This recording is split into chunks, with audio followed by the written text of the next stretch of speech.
Ahmedabad એઆરઓનું result આવી ગયું છે અને એ છોકરાઓને 4 જૂને રિપોર્ટ કરવાનો છે. તો એક બે છોકરાઓની કોમેન્ટો આવી કે સાહેબ કયા ડોક્યુમેન્ટ લઈને જવાના છે. તો હું તમને ડોક્યુમેન્ટ વિશે માહિતી આપું છું, તમે ધ્યાનથી સાંભળજો. જો તમે ટ્રીટમેન્ટમાં પાસ થયા છો તો 8માની માર્કશીટ લઈને જવાનું છે અને આગળ ભણ્યા હોય વધારે તો જીડીમાં જે પાસ થયા છે છોકરાઓ એને 10માની 12માની માર્કશીટ લઈને જવાનું છે. ઓરિજિનલ પણ લઈ જવાની છે અને ઝેરોક્સ પણ લઈ જવાની છે. જો તમે વધારે ભણ્યા હોય તો ગ્રેજ્યુએશનની સર્ટિફિકેટ લઈ જવાની છે. બીજું, કોઈ માજી સૈનિક હોય, કોઈના પપ્પા શહીદ થયેલા હોય અને એવા છોકરાઓ જે ભરતી થયા છે એમને રિલેશન સર્ટિફિકેટ લઈ જવાનું છે. અને બીજું, સર્વિસ બુક લઈ જવાની છે.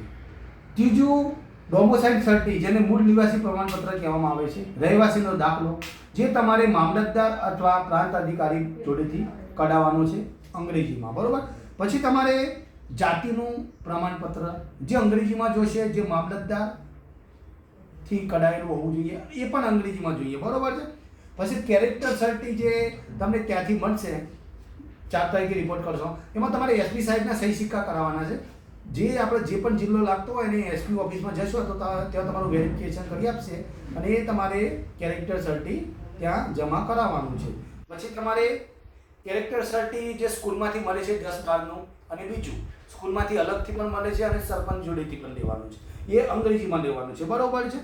પછી એફિડેવિટ, જે એફિડેવિટ તમને ત્યાંથી આપશે, એમાં તમારે પ્રાંત અધિકારી અને મામલતદાર જે રીતના એક્ઝિક્યુટિવ મેજિસ્ટ્રેટ અને મેજિસ્ટ્રેટની સહી કરાવવાની છે, રાઉન્ડ સ્ટેમ્પ આદિ એમાં સહી સિક્કા કરાવવાના છે, એ તમને ત્યાંથી આપશે.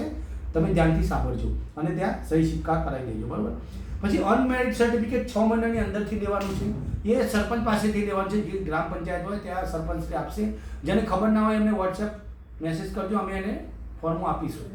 પછી તમારે એનસીસી અથવા સ્પોર્ટ કરેલું હોય તો તમે સર્ટી મૂકી શકો છો અને લઈ જઈ શકો છો. પછી પાન કાર્ડ, આધાર કાર્ડ બંનેની તમારે ઝેરોક્સ અને ઓરિજિનલ લઈને જવાનું છે. પછી એસબીઆઈ બેંકમાં તમારું ખાતું ખોલાયેલું હોવું જોઈએ, એની તમારી પહેલાં જે પાનાની પ્રિન્ટ છે એ લઈ જવાની છે.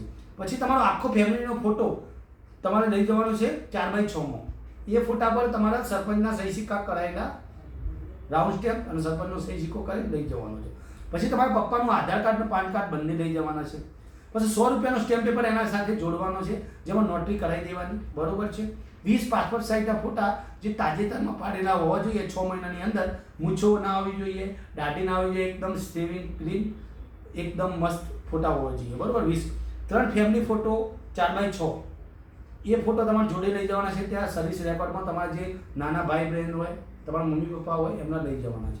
પછી એક કેન્સલેશન ચેક લઈ જવાના છે, જેમાં તમારું ખાતું તમારા પપ્પા બંનેનું ખોલેલું છે, એનું કેન્સલેશન ચેક લઈ જવાનું.